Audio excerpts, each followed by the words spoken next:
Ngayon, kung siguro pag nag-usap kami ng agent ko, siguro magtanong ako kung pag umatras ba, magkano ba yung ma-refund ko. Para kung sakali yung makukuha ko na refund, kung talagang pwedeng umatras, ibayad ko na lang dun sa loan ko. Kasi to tell you honestly mga man, yung nasa loan ko ngayon, dahil sa kakapunta dyan, kaka-apply dyan, gumastos ako ng 200 plus. Ngayon, ang balance ko na babayaran ko sa loans ko is 140,000. OMG. Kususangku. कस्तो छ कस्तो छ ठिक छ राम्रो छ apa kabar Ma? Ay, alhamdulillah. Baik. Assalamualaikum Ahmad.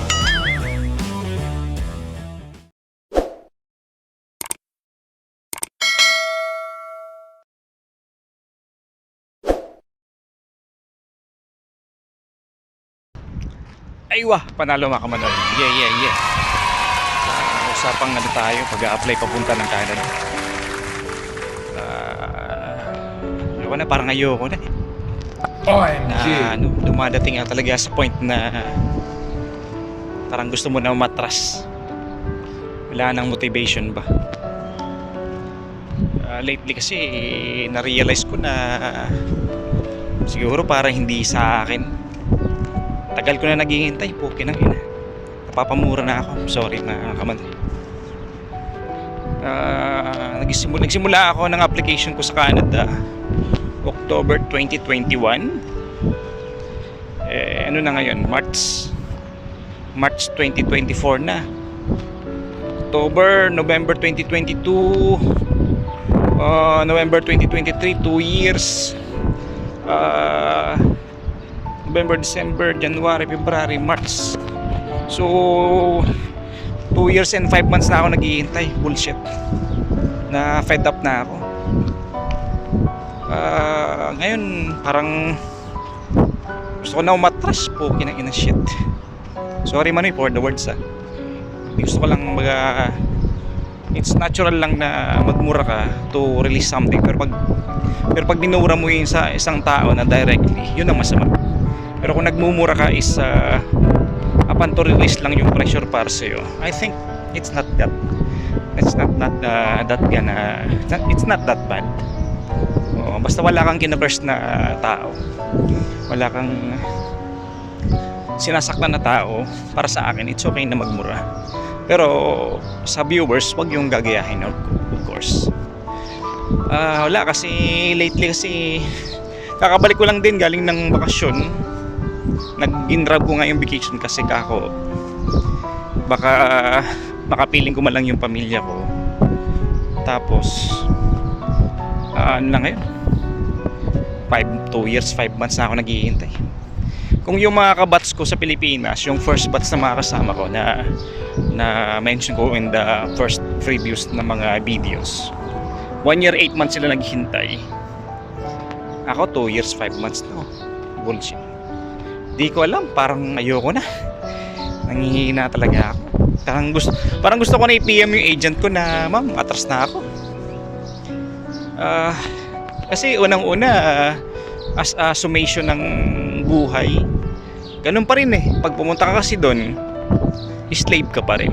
Wala ka pa rin freedom na, i-exercise mo yung sarili mo. Gusto mong ganito, ganyan. Talagang may susundin ka pa na amo kasi under nasa parameter ka ng rules. Isa ka lang alipin. Modern slave kumbaga. Ngayon, kung siguro pag nag-usap kami ng agent ko, siguro magtanong ako kung pag umatras ba, magkano ba yung ma-refund ko.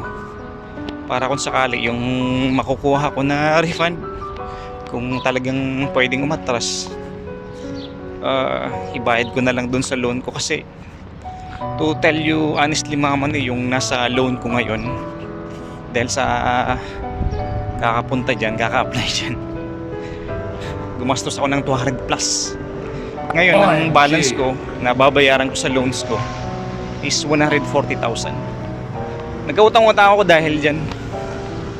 Kaya Kung may ma-refund ba ako na 150, siguro pang bayad ko na lang, tapos spend ko na lang ng year dito.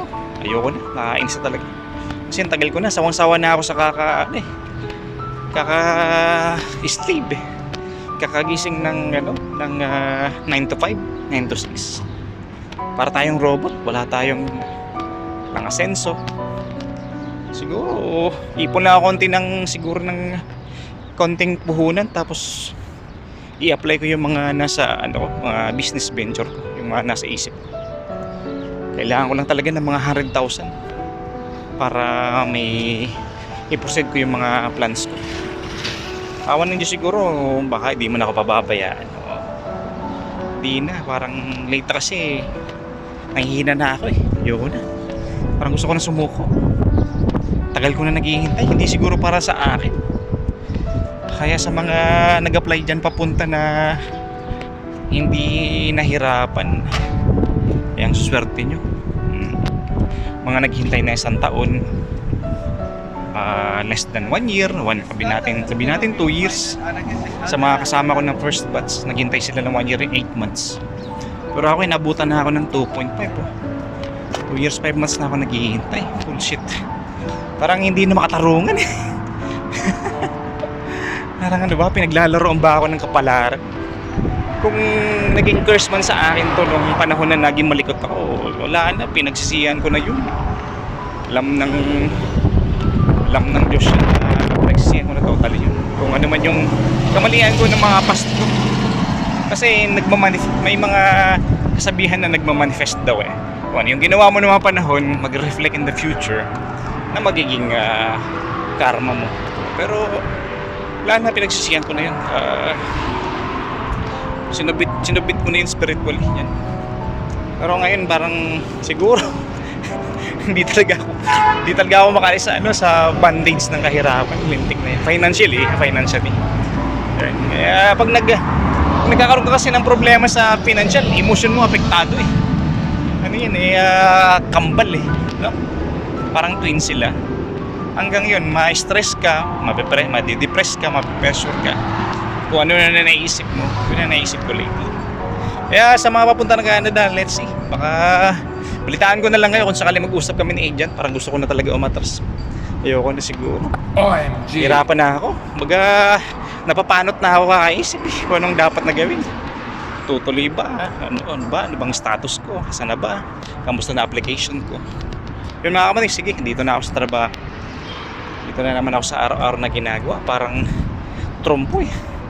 Ano mga yung nasa mousetrap ka na di ka makalis. Bullshit.